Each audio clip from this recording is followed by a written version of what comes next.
Good morning to one and all. In today's lecture, we'll discuss about the pulse position modulation, that is your PPM. As we know, in the previous lecture, we discussed about the pulse amplitude modulation, that is the variable parameter. Now, we will be using PPM because we know the PPM is more efficient technique than PAM. So, before discussing the PPM, first we'll discuss the PDM, that is your pulse duration modulation. PDM is basically the sample of message signal are used to vary the duration of the individual pulses. It is also called as pulse width modulation or pulse length modulation. Here, the very important point is that the modulating signal vary with the time of occurrence of leading edge, trailing edge, or both edge of the pulses. Now, we will understand it with the help of the pulses. Now we consider a sinusoidal message signal MT at end period pulse train as a carrier having constant amplitude and width. So now first we'll discuss the PDM, that is your pulse duration modulation. So in PDM, each pulse varies at leading edge or at trailing edge according to the MT signal. And here we consider trailing edge varied according to MT. So now for the positive half cycle, because we see the positive half cycle of MT and we'll talk about the negative half cycle of MT. Now for the positive half cycle of MT, we consider positive half cycle of MT, the duration of each pulse increase at the trailing edge, while in the negative half cycle, the duration of pulse decreases at trailing edge. So in PDM, we can see that there is long pulse. So therefore, we can say there is more consumption of power that has no information. So we can say it is wasteful for the transmission point of view. So we can say that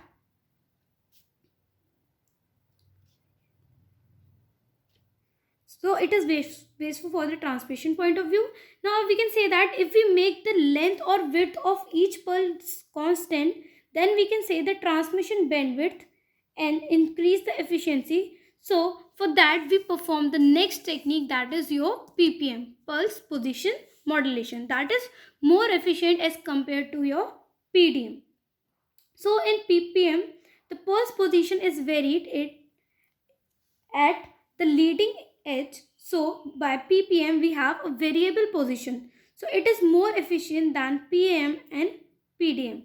But in PPM, the sample duration is not constant. The sample duration is not constant and it is varied at the leading edge only. At the leading edge. Now, if we talk about the PPM, mathematically, it is represented as St is equals to summation n equals to minus infinity to infinity gt minus nts minus kpm nts, where kp is your sensitivity factor of the pulse position modulator and it is represented in units seconds per volt. Here gt is your standard pulse of interest and mnts is the sampled value of mt at t equals to nts.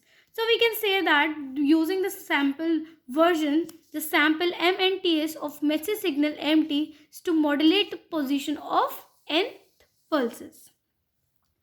Now here we will see that the sufficient condition that is used for PPM, that different pulses constituting the PPM must be strictly non-overlapping. So it should be non-overlapping. For that we will consider some case, that is your GT should be equals to 0. When your GT is equals to 0, then your mod T is greater than half the sampling duration, that is T is by 2 minus Kp into maximum modulating signal. Now we can say that it requires your Kp MT max should be less than your half the sampling duration, that is the modulating signal.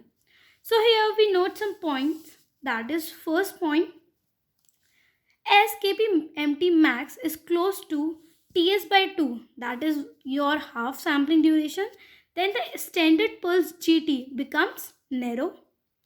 Second, it ensures that the individual pulse of ppm signal st do not interfere with each other. There will be no overlapping. Now, coming on to the second point, from the above condition fulfilled, the requirement of the recovery of the sample signal MNTS should be properly done. Also, if the message signal MT is strictly band limited, then it follows the sampling theorem and original signal MT can be recovered from the PPM signal without distortion. So this was all about the PPM. Thank you.